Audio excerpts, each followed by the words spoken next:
আপনি কি জানেন পশ্চিমবঙ্গে বন্যা হয়েছে? না মানে কোনো সেলিব্রিটি নেই, কোনো মিডিয়ার কোলাহল নেই,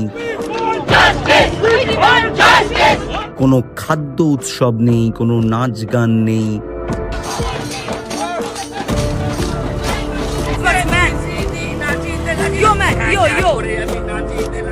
তাই মিডিয়া হয়তো বলেনি আপনাদের।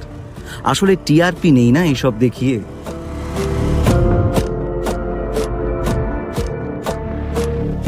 যাই হোক, এই দেখুন বর্তমান অবস্থা।